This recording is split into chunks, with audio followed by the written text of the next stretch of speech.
Escuchemos la última parte del video, otra vez. ¿O no tiene potestad el alfarero sobre el barro, para hacer de la misma masa un barro para honra y otro para deshonra? El texto de Romanos 9 presenta la metáfora de dos tipos de vasos, vasos para honra y vasos para deshonra. La palabra griega traducida como deshonra es atimia, que se usa comúnmente para referirse a la utilidad del objeto, es decir, a la función que se debe realizar. Tenga en cuenta que el texto no trata sobre la salvación, sino sobre la funcionalidad. En este caso, el contexto de Romanos 9. Esta es la parte vital de este video. El texto no trata sobre la salvación. Dios no estamos hablando de predestinación para ser salvo. Estamos hablando de predestinación para ser útil en el plan de salvación. Escuchen. 9 se refiere al pueblo de Israel, que fue elegido para una misión especial. Sin embargo, lo que el texto no dice es que solo Israel fue elegido para la salvación. El punto clave es que Dios elige personas para las misiones, pero todos son elegidos para la salvación. En cuanto a la capacidad de Dios para conocer el futuro, la mejor explicación que he escuchado compara la omnisciencia de Dios con alguien que mira una película por segunda vez. Un individuo así sabe todo lo que va a suceder, pero no cambia la escena. Asimismo, Dios conoce nuestro futuro, pero no es Él quien decide nuestro actuar. Nuestras decisiones dirigen el guión de nuestras vidas. En otras palabras, no todo el que nació en Israel se va a salvar, aunque haya sido predestinado para ser salvo. No se va a salvar porque Él decidió no salvarse. No todos los que estamos en la iglesia nos vamos a salvar, porque alguno de nosotros puede que hayamos decidido no salvarnos aún estando en la iglesia. ¡Aló!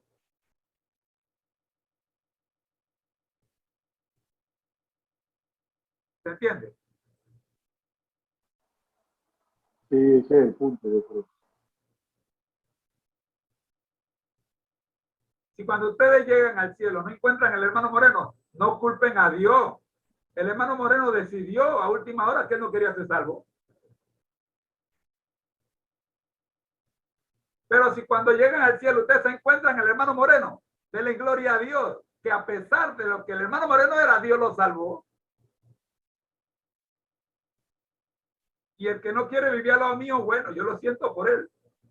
Pero yo no voy a cambiar de casa. Si el Señor me asignó esa, la que está en toda la esquina, con vista al parque y a la playa, esa es mi casa.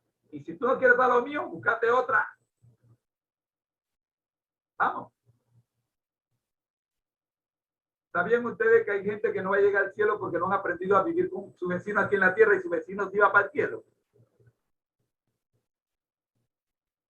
¿Quieren que les diga dónde está ese versículo? ¿Se acuerdan del versículo que dice, ama a tus enemigos? Porque qué bueno es amar a tus amigos.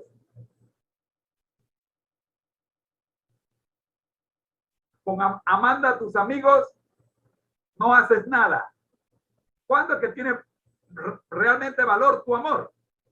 Cuando amas a tus enemigos. Ábrelo. Vamos a la lámina.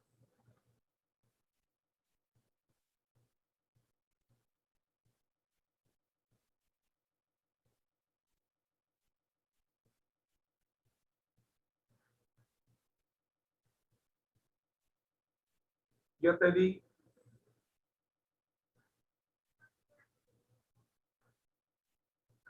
dale ok y ya se quita automático.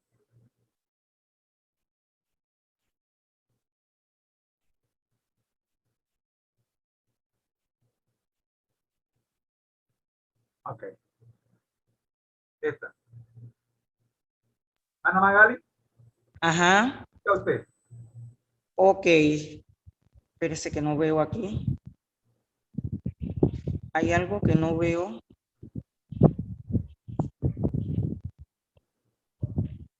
Ajá.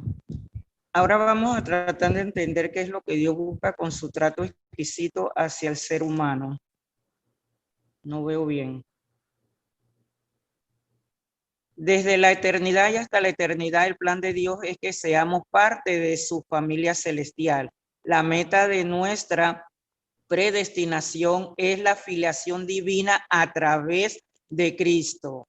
Y parte de lo que estábamos hablando, ¿verdad? Cristo es el que a través de él nos ayuda a pertenecer o a ser parte de ese plan de salvación, y es lo que nosotros debemos de entender. Esta es una afiliación divina, esto no proviene de nosotros, esto es un plan que el Señor ha creado para ayudarnos a salir de esa situación de pecado que tenemos, de esas cadenas, ¿verdad? Que estábamos arrastrando para que nosotros podamos ser salvos en Cristo Jesús. Y en esta lámina, hermana Magali, estoy viendo que el plan de Dios es que seamos parte de su familia. Y no por un ratito, no por 20 años, no por 30, sino de aquí a la eternidad. Llegamos a ser parte de esa familia celestial. Y aquí lo dice que la meta de nuestra predestinación es la filiación. Filiación implica que nosotros llegamos a ser hijos de Dios a través de Cristo. A través de Cristo Jesús. Hermana, muchas veces nos quejamos de la familia que tenemos. Ay, no me gusta, mira cómo es mi hermano, mira cómo es mi papá, mira cómo es mi mamá, mira cómo es mi prima. Pero qué oportunidad tenemos ser familia de la familia de Dios. Y tenemos que aprender a vivir con esa familia aquí. Pretendemos ir al cielo, porque si no nos llevamos aquí y somos parte de la familia celestial, entonces ¿cómo no nos vamos a entender allá si no nos entendemos aquí? Y ahí entra nuestra responsabilidad y la responsabilidad de la iglesia en esa preparación para poder llegar hasta allá. El Señor nos creó para que fuésemos predestinados a ser aceptos en el amado, sí, aceptos, y entre esos aceptos estamos tú y yo. De hecho, la función de la iglesia es reunir en un solo lugar a los que hemos aceptado el plan divino. Amén. Y aquí es donde vemos, hermanos, la gran responsabilidad que tiene cada una de las iglesias en la preparación que debe de tener con cada persona que ingresa a la iglesia. Acá, donde nosotros, ¿cuántos han entrado en esta semana a la iglesia? Como cinco personas, 2 familias, que son 5 personas. Nosotros tenemos como individuos y como iglesia una gran responsabilidad de ayudar a estas personas. ¿Qué es lo que le vamos a enseñar desde dentro de la iglesia? A pelear, a estar disgustados unos a otros, a estar con los chismes unos con otros, a estar hablando del pastor, de su familia, delante de ellos. Entonces nosotros tenemos como iglesia una gran responsabilidad de cuál es el mensaje que nosotros vamos a enseñarle a estos hermanos, cómo nos vamos a conducir delante de estos hermanos, cuál es el testimonio que nosotros vamos a dar de que realmente Jesús, Dios, está morando con nosotros a través de su Santo Espíritu. Pero desgraciadamente, hermanos, nosotros muchas veces no vemos eso y no nos damos de cuenta que nuestra actitud puede hacer retirar a muchas personas de la iglesia, como ha sucedido. Y nos quedamos tan frescos y tan campantes como si no hemos hecho nada. Y es triste cuando tú ves a esas personas en la calle. Hola, ¿cómo está?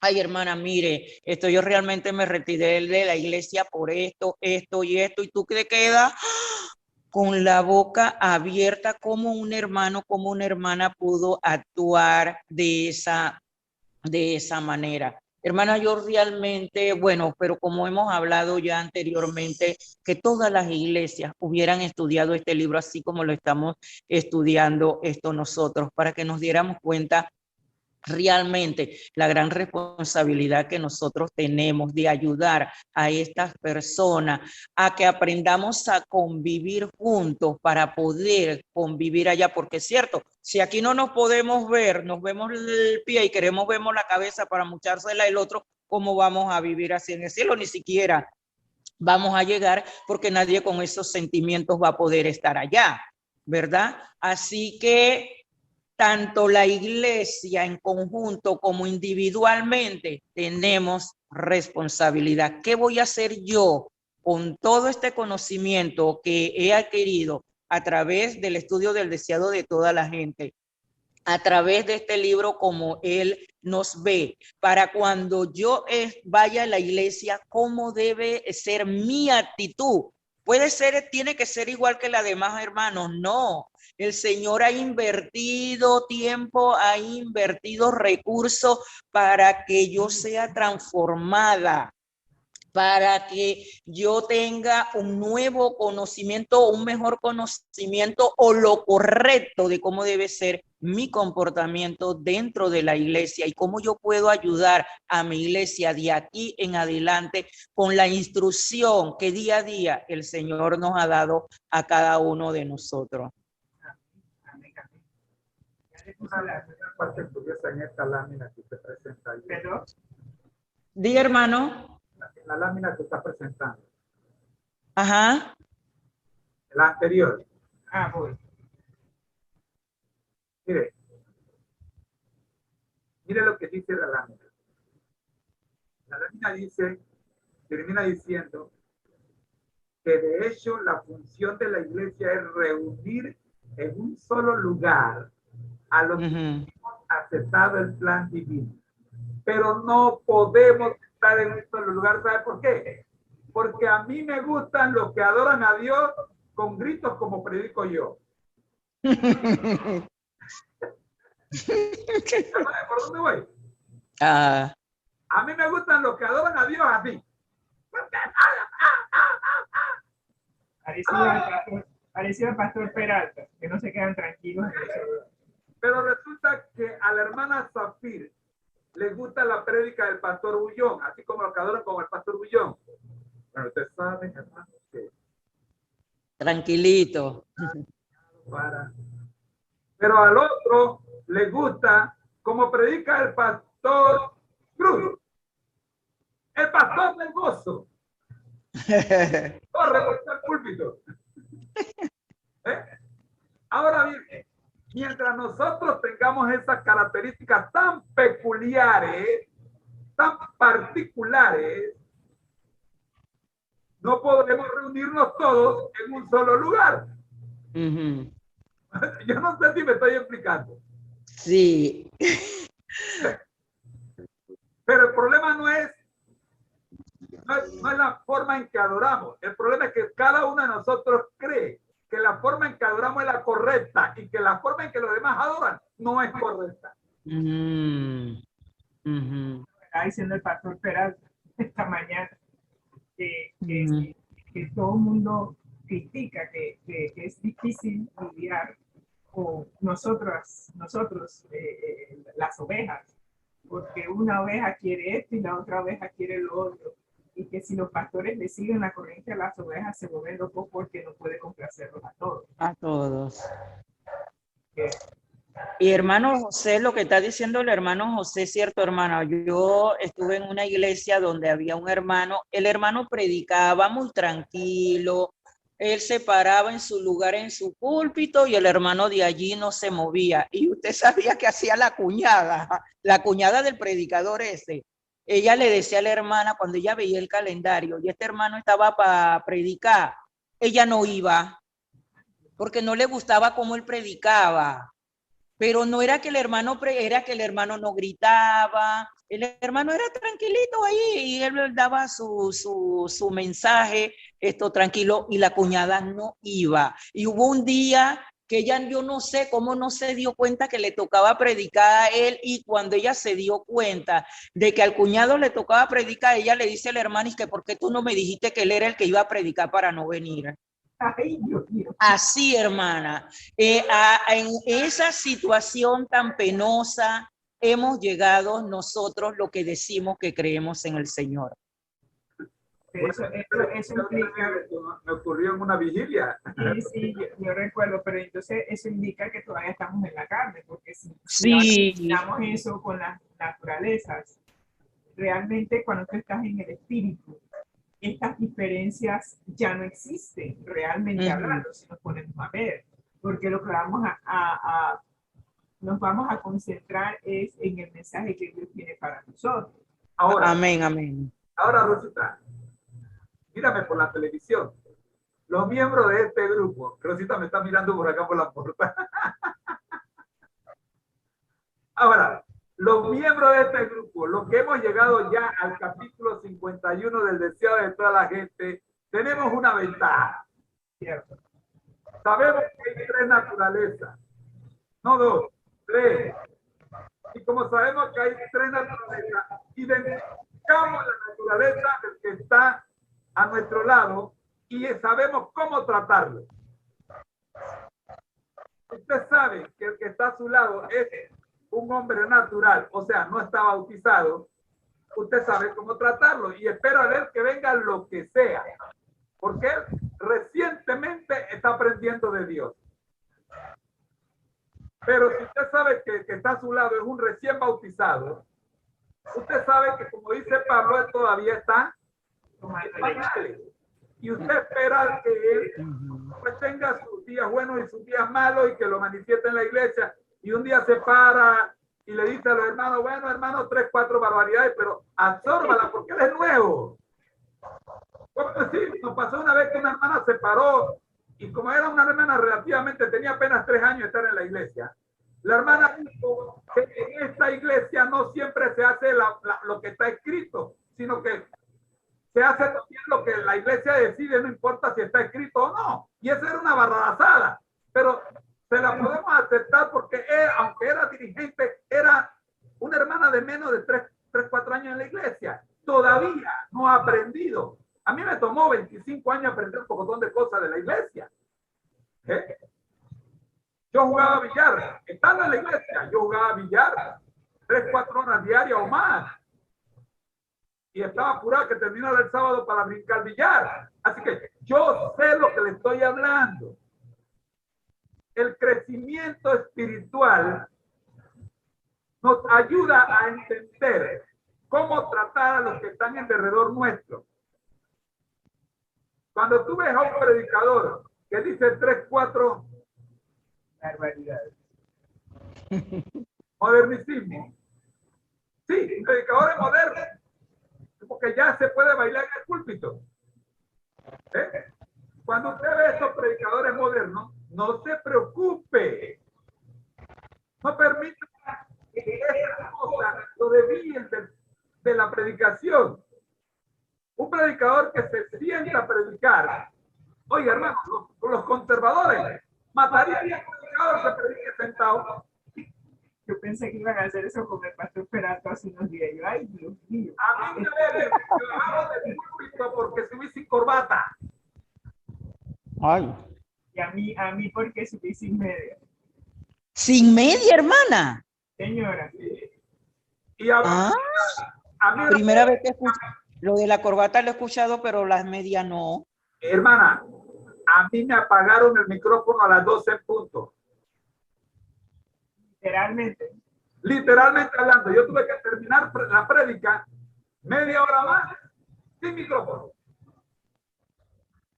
Y cuando se había ido la luz, me dice, hermano, no se fue la luz, es que aquí terminamos a las 12. ¡Ay, ya la vida! ¡Créamelo! ¡Créamelo!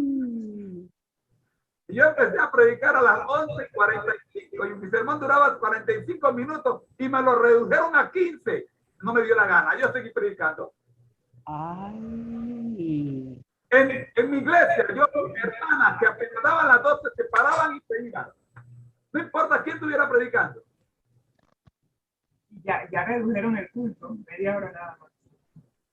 Ay, está la vida. Usted también, por esa razón, ¿cómo podemos esperar que llegue ese día en que todos nos podamos reunir en un solo lugar? Si hay quienes dicen, hermano, faltan 5 minutos para que termine la prédica. Otros que dicen, hermano, el sábado no se puede gritar. Otros que dicen, hermano, esa falda no puede venir a la iglesia con esa falda. Otros que dicen, hermano, ese peinado no. O sea, ¿cómo? ¿Cómo podemos reunirnos todos en un mismo lugar si no podemos estar ni siquiera en una misma iglesia todos? Y lo de hoy, que si se aplaudía o no se aplaudía. ¿Qué problemas tienen los pastores? ¿Si aplauden o no aplauden? Oye. Neva, qué culto más extraño. Un pastor diciendo, bueno, vamos a aplaudir por la cantidad de bautismos y después se quedó pensando, bueno, no se puede aplaudir la congregación. Aplaudir. Ay, Oye, el aplauso es manifestación de alegría y la Biblia nos llama a ser alegres. Así es. Feliz sábado, hermano. Feliz sábado. Amén. Estoy escuchándolo y bendición, hermana Magali. Hermano, que me llama la atención lo de que están hablando de como hizo el pastor hoy en la mañana, que si se aplaudía o no. Recuerdo que cuando yo entré, donde yo iba, se aplaudía bastante. En la iglesia católica se aplaude bastante. Y yo veía cosas tan hermosas que hacían en la iglesia que para mí era impresionante, yo aplaudía. ¿Cómo me criticaron? Yo sentía como que yo, porque había hecho algo tan malo, o sea, no veían mi alegría, mi gozo lo que estaba viviendo de gozo, de lo que estaba aprendiendo, sino que empezaron a ver esa tan mala costumbre que tenía de aplaudir. Y fue algo que me costó en aquel tiempo, me acuerdo cuando empezó, que bueno, a mí me encantan los campamentos, porque en los campamentos sí aplaudimos. Ahí sí aplaudimos y yo siento que yo tengo alegría, o sea, a mí me gusta aplaudir. Yo cuando hago los cultos con mi niño, yo aplaudo, porque para mí es como una manifestación de lo que estoy sintiendo. Pero bueno, sé que en la iglesia hay como, no sé, como un prejuicio con eso bien grande. Nunca lo he entendido, en realidad nunca me he puesto a estudiarlo por qué, pero yo dejé de hacerlo porque me miraban muy mal, como que estaba loca. Pero sí, le cuesta mucho a los que van entrando nuevos. Tener que pausarse, tener que no, el gloria a Dios no lo pueden decir porque lo miran de una vez como que no, aquí no se dice eso, o aquí no así. Hermano, y que no diga aleluya. No, dices aleluya, eres un salvacuatro, dicen. El amén te lo acepto siempre y cuando lo digas con decencia. ¿Sabes, José? Ahora que ustedes mencionan este en un retiro de damas, pero en el Hotel Panamá creo que fue, y óyeme, yo no sé qué me pasó a mí ese día, había una hermana que cada vez que la predicadora decía algo, ella estaba, amén, o decía, aleluya, y yo decía, ay, pero esta señora. Y entonces, cada vez que ella decía algo, todo el mundo miraba para la mesa donde yo estaba. Y yo en una de esas le digo, ¿tú puedes dejar de decir eso? Ay, es que me dio una cosa que dije, ¿para qué yo dije eso? Porque la hermana se cohibió porque yo lo dije. Pero a mí me daba tanta pena que todo el mundo nos miraba a la mesa donde estábamos sentando que yo simplemente le dije que bajara el tono. Porque si ella lo decía, como quien dice, aquí entre nos no era problema, pero era la gritería que decía que todo el mundo nos miraba. Y realmente, como dice Suhai, es una expresión de alegría. Sin embargo, ya yo me di cuenta de algo, mientras que yo estaba aquí, en este cuarto, viendo al pastor Peralta, yo estaba gritando, amén, aleluya, sigue predicando. Pero ustedes creen que yo soy capaz de que cuando voy a la iglesia ponerme en esa garabia. En otras palabras, somos grandes hipócritas. Ay, Dios mío, me pongo mi máscara. Haga la vida. Porque con el pastor Cruz, con el pastor Peralta, en la casa nosotros somos tremendo evangelista. Me pongo mi máscara. Pero cuando el pastor dice, todos los pecadores arrepentidos van al cielo, nadie dice por miedo. Por pena, por pena. Sí. El pastor tiene que arrancar los amenes. ¿Cómo es posible que se anunciaron 10 340.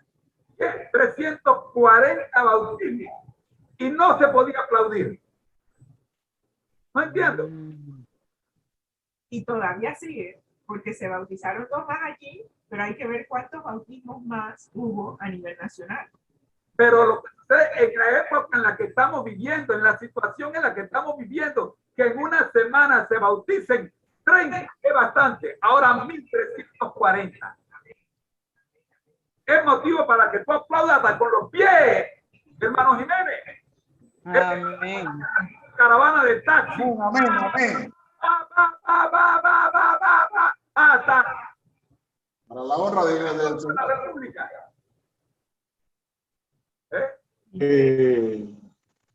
Esos aplausos son para Dios. Exacto. Y no son Es que tenemos que entenderlo así. O sea, y lo que digo, Rosita, de la experiencia esa, la verdad que me da tristeza en esa parte porque es una manifestación. lo que digo, Rosita, que cuando le digo a la hermana que ella se cohibió, o sea, sintió vergüenza porque ella lo estaba haciendo porque ella se sentía alegre. Exacto. Y dijo, aleluya, amén, y todo lo demás, y viéndolo así. Pero entonces, pausé. ¿por qué ellos no se sienten? O sea, mi pregunta es, ¿por qué los demás no se sentían alegres entonces? ¿Por qué, o sea, tenemos que ser formalistas cuando lo que quiere Dios es que su pueblo sea fervoroso y que esos cantos y eso sea para él? Amén. Y si la persona se siente feliz, respetémosla.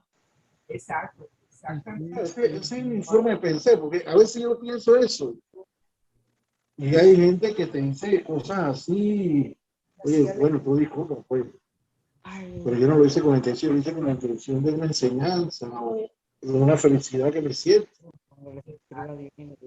Créeme que quedé mal para el resto del seminario porque la hermana se cohibía, entonces todos estamos en la misma mesa y yo me sentí tan mal que yo no sabía ni a dónde meter la cara.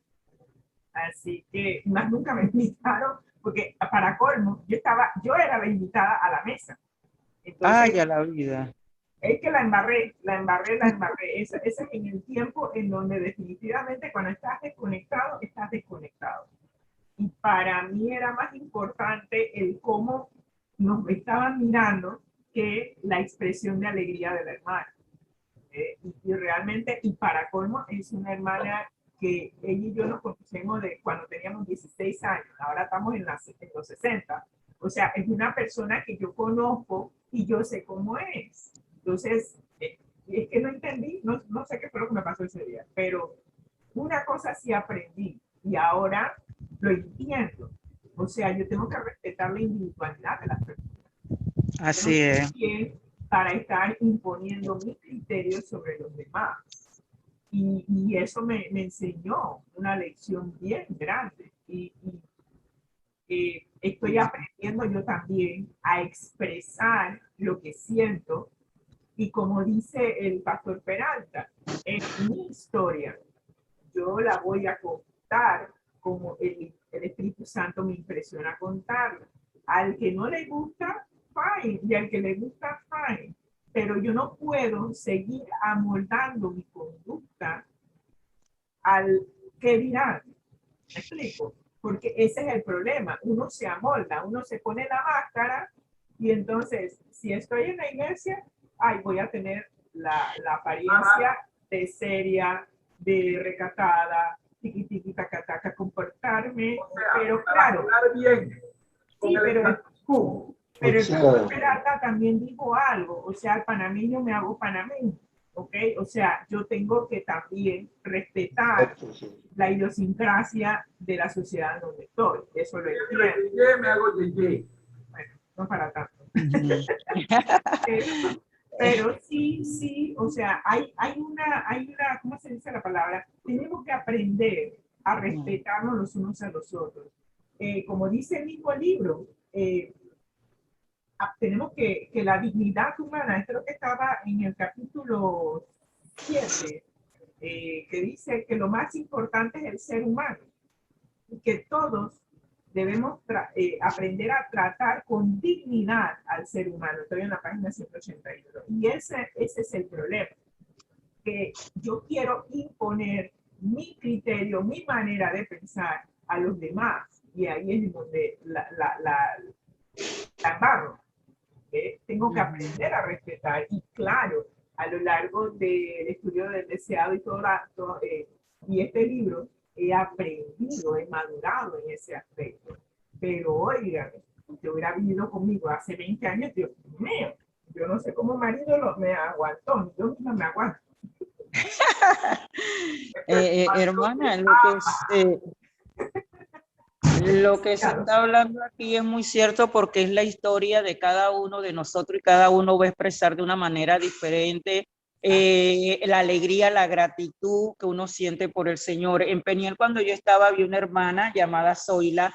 Esta hermana, sí, ella lloraba con los signos, hermana, cuando estaban cantando, dando los signos, ella lloraba, ella levantaba sus manos, ella decía aleluya.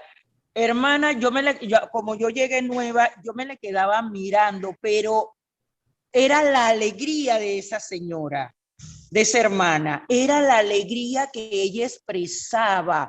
Ella, aleluya, Señor. Y ella levantaba sus manos y ella cantaba, y esa era la mujer más gozosa de la iglesia. Pero como dice usted, digo, yo llegué el primer día, yo me le quedé mirando porque yo nunca había ido a una iglesia, ya yo había ido a una iglesia adventista acá, ya yo más o menos como salí y me extrañó verla de esa manera, pero yo miro a los otros hermanos y como que ningún hermano le está prestando atención. Y ellos estaban acostumbrados a escucharla o verla de esa manera, pero a mí sí me gustaba verla. A mí sí me gustaba verla porque ella no tenía vergüenza de expresar su alegría por el Señor. Los himnos que entonaban, ella lloraba a veces. Ella con esos himnos que le llegaban hasta el corazón, ella lloraba y ella no tenía pena llorar. Y cuando tenía que tener una sonrisa de oreja a oreja, ella la tenía. Cuando ella tenía que alabar el nombre de Dios en medio de esa canción, ella lo hacía. No importa lo que sintieran o pensaran los demás hermanos. Y yo pienso que es la historia de cada uno de nosotros y cada quien la va a contar a su manera. Saben que me acordé de David, que empezó a danzar cuando trajeron de vuelta el pero voy a pagar, que estoy vendiendo no sé qué. Y me acordé de cómo la esposa, que era la hija de Saúl, no le agradó. A ella le pareció que él, por ser el rey, tenía que mantener una cierta conducta, una cierta dignidad como rey, y que el haberse rebajado, estar saltando y brincando de alegría porque el arca había regresado, ella le pareció mal. Inclusive se lo dijo a él. Y miren, yo no sé, no me acuerdo cómo fue que quedó el asunto, pero sí recuerdo que como que ella más nunca tuvo esa relación de esposa con David, porque ella, el Espíritu de Dios, como que la apartó de David en el sentido de que David estaba expresando su alegría al Señor y ella tenía otro tipo de espíritu. Los dos no podían convivir juntos y más nunca se volvió a mencionar la hija de Saúl en relación con David. Y tenemos que ser cuidadosos en ese aspecto porque realmente cada uno expresa lo que siente. Nosotros no somos quienes para juzgar ni condenar lo que el Espíritu Santo le está impresionando a la persona en el momento. Créanme que yo de esta experiencia aprendí mucho. Así que la dejo allí y no quiero alargar el asunto porque tenemos otras minas que cubrir. No sé si la hermana Magali ya se le fue el ruido que tenía. Sí, sí, era que estaban vendiendo guineo y no sé qué cosa. Ay, caramba.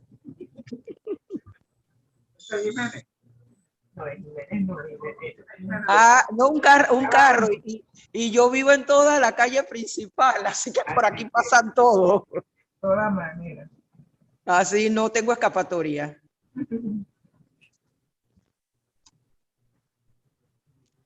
Vamos a la siguiente lámina. La otra lámina. Estábamos con esta, no somos un número. y esa fue la que me cayó tan mal hoy, pero bueno. Voy a dejar que lean esta lámina y no voy a comentario porque no me Yo tampoco, no quiero hacer comentario porque se me va a salir el problema. Se me va a salir el moreno, el bacon y toda la parte carnal. No somos un número, un nombre que ocupa un registro en los libros de alguna congregación. Hay una historia detrás de cada uno de nosotros que revela la forma maravillosa en la que el plan de Dios se ha tornado una realidad concreta en nuestras vidas. Y pienso que va relacionado con lo que estábamos hablando hasta ahora. Pero desgraciadamente siento que hay muchos hermanos que con tener su nombre en los libros de la iglesia ya se sienten conformes, no importa cómo estén viviendo la vida. Y es un problema cuando se va a hacer la depuración o se va a contactar los hermanos para borrarlos de los libros de la iglesia. No quieren que lo borren, pero tampoco quieren regresar y arreglar su vida con el Señor. Y si cada uno de nosotros nos diéramos cuenta de que yo no soy un número, yo no soy un nombre, ¿verdad? Dentro de la congregación hay una historia que yo tengo que contar. Cómo el Señor me trajo a sus pies, hermano. La primera vez que a mí me invitaron a una iglesia adventista, ya yo vivía aquí. Yo no conocía y nunca había escuchado la palabra adventista. Y me invitaron a un culto. Y yo pensé enseguida y siento que era el tiempo propicio que el Señor iba a utilizar para hacerme el llamado. Ustedes saben, yo no tengo hijos, pero tengo dos sobrinos, que tengo 35 sobrinos, pero tengo dos sobrinos que eran especialmente a mi corazón. Y yo siempre le pedí a Dios a mi manera por esos sobrinos. Y cuando me hicieron la invitación, yo digo, Señor, yo siempre te estoy pidiendo por Yoriel y por Fabiancito. Hoy me estás haciendo la invitación para que vaya a escuchar tu palabra. Yo voy a ir, porque ¿con qué cara yo te voy a seguir pidiendo con ellos si tú me estás invitando a escuchar tu palabra y yo no quiero ir? Yo fui es aquí mismo donde estoy viviendo en una casa arribita, yo fui. Hermana, aquí no había luz. Aquí no había luz en todo el lugar, todavía no había luz, las calles eran de lodo, hermana, y caían unos aguaceros, hermana, que nosotros llegábamos a la casa, el dueño de la casa la prestó, él no vivía ahí, nada más era el techo, las paredes y el piso de tierra. Cuando llovía, nosotros íbamos y nosotros, más arriba del tobillo estaba el agua. Ahí nosotros escuchábamos el mensaje. Hermana, ellos ponían una planta, apenas que sonaba esa planta, todo el mundo corríamos para allá, los que vivíamos aquí. Y recuerdo que una vez yo me gané un premio, porque yo iba subiendo con el hijo de la hermana Verena. Y iba subiendo por un lugar, hermana, que me resbalaba y me caía, pero iba subiendo y subí. Después el pastor al final, y que aquí vi una mamá que con mucha dificultad subió, pero llegó. Después yo le dije que no es mi hijo, el hijo de mi hermana, de la hermana Verena, y que no importa, usted era que lo traía y me regalaron un libro. Hermana, escuchar el mensaje en ese lugar con una planta, lleno, nosotros con los pies mojados, sin luz por aquí. Era qué privilegio y qué contentura, hermana. Los niños venían corriendo a escuchar el tema. Hermano, y cuando pidieron el que se quería bautizar, pues, yo levanté la mano que me quería bautizar. Y cuando ya el pastor que termina el culto y todo eso fue hablando con cada uno individualmente de las personas, cuando toca mi turno, yo no me podía casar. Yo no me podía bautizar, yo no estaba casada. Y yo me quedé triste porque yo no me podía bautizar. Y él conversó conmigo, los hermanos oraron pues por mi situación y yo seguía asistiendo a la iglesia, aunque no podía bautizarme hasta que Jiménez arreglara una situación ¿verdad? Que él tenía, hasta que se pudo dar y entonces me pude bautizar. Y así está la historia de cada una de las personas. El hermano José ha contado su historia, cómo llegó a conocer el mensaje, usted cómo llegó a conocer el mensaje, y cada uno tiene una historia, ¿verdad?, que contar esto aquí. Y no debemos de vernos como un número, como un nombre, esto dentro de la iglesia, sino es ver cuál es la preparación que yo tengo. Estoy preparado espiritualmente para poder vivir en la patria celestial. He permitido que Dios haga la transformación en mi vida, que tiene esto realmente que hacer. ¿Cuál es el mensaje que estoy mandando hacia los otros hermanos, especialmente a los nuevos, a los jóvenes, verdad, que están dentro de nuestras iglesias? Hermano, una vez yo le daba clase a los jóvenes y una vez yo hice una encuesta. Les dije que no pusieran nombre a la página, pero que me contestaran si ellos consideraban que sus padres, los miembros de la iglesia, eran personas espirituales. Hermana, unánimemente me contestaron que no. No fue necesario poner nombre. Unánimemente, y por eso, hermano, mira, para que no, porque ellos que van a poner, sí, fulanito de tal, hermano, me escribieron que no. Entonces, ahí es donde, y yo leí en una predica, yo hablé de eso. Yo pedí permiso a los muchachos y yo hablé acerca de eso. Si ven que detrás de cada uno de nosotros sí hay una historia que nosotros tenemos que contar. A ese sermón yo le hubiera puesto el título como los hijos ven a los padres, porque óyeme, si Dios me ve con este valor, pero mis hijos me ven de otra manera, estamos en serio problemas. Hermana, y le estoy hablando de jóvenes 13, 14, 15, 16 años, no le estoy hablando de niños, estoy hablando de jóvenes. Exactamente, a esa edad ellos están bien claritos lo que están viviendo. Están hablando de jóvenes. Este libro desde el capítulo 8 adelante tiene el propósito de enseñarnos a ver a nuestro prójimo como nosotros, como Dios nos ve a nosotros. Entonces, amén. Si tú sabes cómo Dios te ve, entonces intenta ver a los demás como Dios te ve a ti. Y si tú haces eso, cuando tú estés enfrente de una persona que está actuando de una manera que tú consideras incorrecta, tú te vas a poner en el lugar de Dios y vas a ver a esta persona con la misericordia con la que Dios te ve a ti. De tal manera que poco a poco tú vas a ir aprendiendo a aceptar a tu prójimo como es, sabiendo que en mayor o menor grado tú también eras así, pero Dios te transformó. Amén. Creo que eso es lo que quiere decir esta lámina. Avanza. Amén.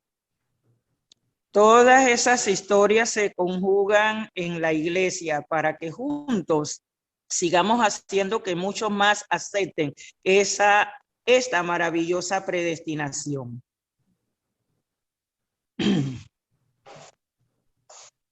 La perdición eterna, el fuego de Turtor, ha sido preparado para el diablo y sus ángeles. Mateo capítulo 25, versículo 41. Ese fuego no es para ti ni para mí. A nosotros Dios nos ha preparado una ciudad. Hebreos capítulo 11, versículo 16.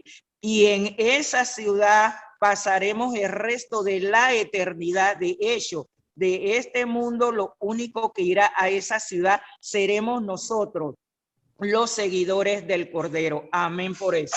Amén, amén. Amén, amén, amén. Amén. Compartir ese fuego eterno con el diablo y sus ángeles, lo siento en el alma. Ellos se pueden ir para allá, ellos tomaron su decisión, tuvieron su oportunidad. Esta que está aquí ha tomado la decisión de que no quiere estar con ellos. O sea, ellos quieren compartir su destino con nosotros. ¿ok? Pero nosotros no tenemos por qué aceptarles la invitación. Así es. Nada que ver.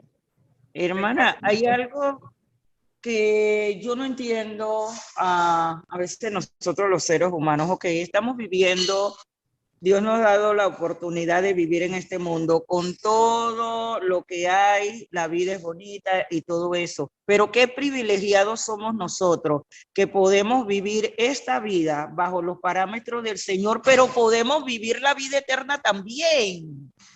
Ve, y no por 20 ni 30 años con tantas necesidades y carencias, sino por la eternidad.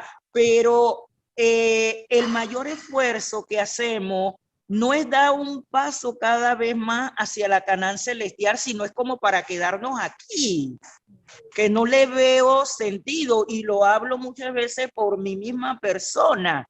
¿Qué es lo que estoy luchando? ¿Para quedarme aquí o para ir avanzando cada día hacia la Canaán celestial? Aquí lo que estoy viviendo son que, bueno, ya tengo 59, no sé hasta cuándo Dios me permitirá, pero allá será eterno. Y no como me siento hoy, que con este achaque, con que me duele el cabello, con que me duele la uña, con que me duele la rodilla, con que me duele por aquí y por allá. No habrá enfermedad, no habrá llanto, no habrá tristeza, no habrá la indeseable muerte, ¿verdad? En ninguna persona, y allá será no por un par de años, sino eternamente, pero luchamos más como por quedarnos aquí. Entonces, hay muchas personas que dicen, y más se escuchan aquellas personas que no han conocido a Dios, esta es la única vida que tengo y la voy a vivir. Y viven la vida de una manera tan desenfrenada, ¿verdad? Que tal vez los años que iban a vivir, hermanas, se lo cortan por la manera como están viviendo. Y dicen que van a vivir van a vivir la vida. Pero, ¿qué es vivir la vida de esa manera? Andar borracha, andar mal vestida, andar en droga, andar de discoteca en discoteca, no sé, todas las cosas, ¿verdad? Que se hacen, pero te están ofreciendo algo que no es efímero, algo que es eterno, y nosotros no le prestamos atención, ¿verdad? A esa situación. Y de verdad, como dice aquí, la perdición eterna no fue creada, ¿verdad? Para nosotros, sino fue para el enemigo, para el diablo y para sus ángeles. Y porque yo quiero entonces participar con ellos en esa situación y no en lo que Dios me está ofreciendo. Es más, ellos rechazaron, ellos estuvieron allí, ellos saben que el lugar existe, ellos estuvieron, lo disfrutaron y todo lo demás, y lo rechazaron. Ahora les toca la condenación eterna, pero ellos son pero tan amigables y todo lo demás, que ellos no quieren disfrutar de ese destino solos, así que nos están invitando para que nosotros vayamos con ellos. Y saben lo más triste del asunto, que para hacerlo nos engañan, le ofrecen al ser humano lo mismo que le ofrecieron a Jesús. Mira todo el esplendor de este mundo, todo esto te lo voy a dar si me adoras. Y yo me imagino a Jesús pensando, este tipo está loco, yo fui el que creé este mundo, tú me vas a dar a mí cuando yo soy el dueño. O sea, me imagino yo a Jesús en esa tentación, o sea, Satanás, despierta, yo creé el mundo es mío, tú usurpaste el lugar de mayordomo que tenía Adán, pero eso no te hace dueño, te hace un usurpador. Entonces, ¿cómo me vas a ofrecer a mí algo que es mío? Claro Ahora, que sí. Yo lo pongo desde el punto de vista del ser humano. Esta tierra realmente, nosotros somos los mayordomos legítimos de esto. Amén, amén. Él usurpó nuestro lugar, usurpó y tomó lo que legítimamente Dios nos había dado para ministrar. Y entonces nosotros andamos aquí como por dioseros, pidiéndole al secuestrador, ay, ¿tú crees que me puedes dar $1000? Ay, ¿tú crees que me puedes hacer esto? Y andamos de limosneros de lo que vemos. Y darnos cuenta que estamos intercambiando lo que vemos que es temporal por lo que no vemos que sí es eterno.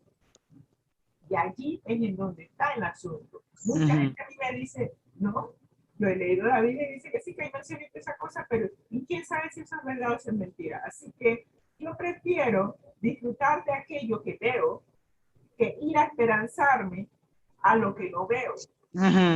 Ahora yo le digo a la gente que me está escuchando en las redes, vamos a suponer por un instante que tienes razón. ¿Okay?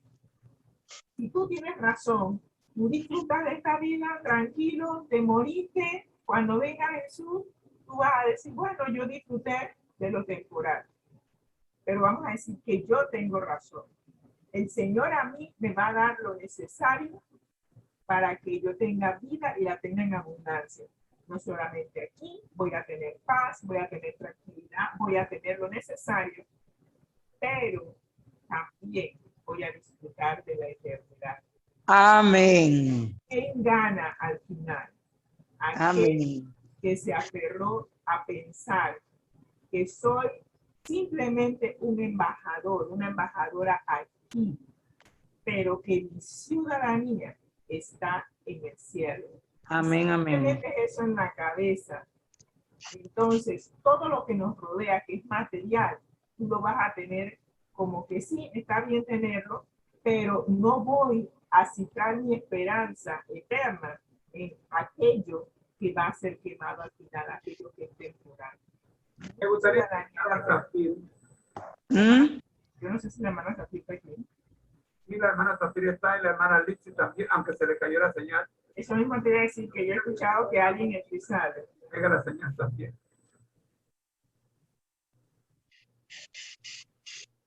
Yo no he visto a la hermana Zafir.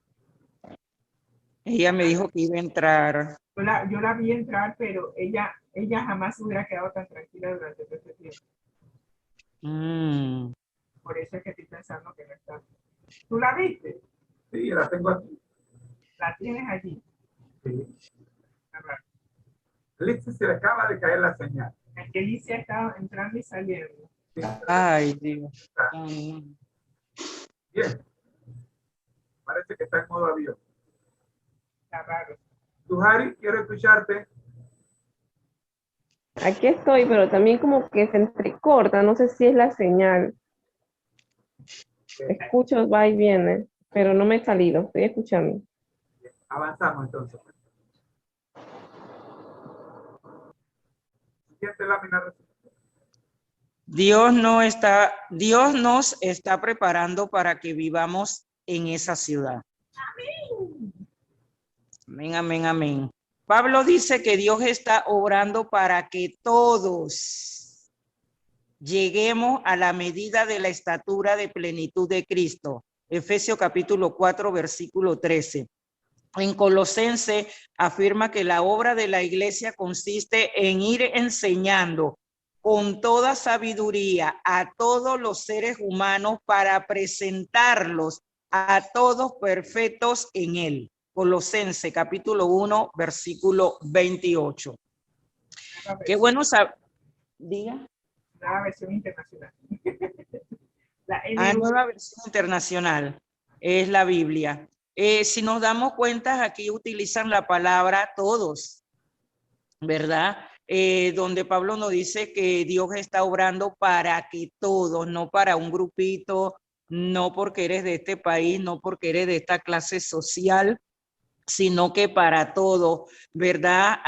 Podamos llegar a la medida, ¿verdad? De la estatura de plenitud de Cristo. Por eso, hermano, a veces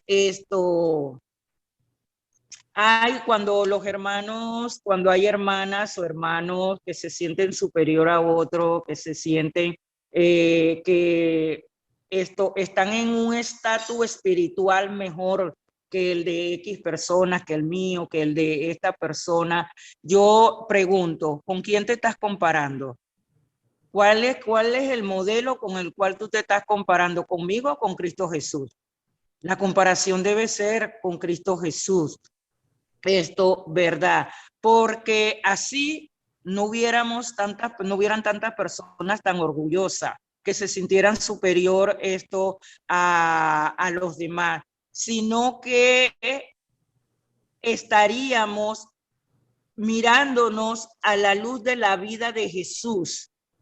Y muchas veces nos comparamos con otros y perdemos. ¿Quién tiene la paciencia de esto, verdad, de Moisés? Yo no soy una persona paciente. Yo no la tengo. Ya comparándome con Moisés estoy perdida. Por eso te casaste con mi nene. Por eso fue, ¿verdad? Por favor. ¿Verdad? Si nos comparamos con la fe. Si estuvieras casado conmigo,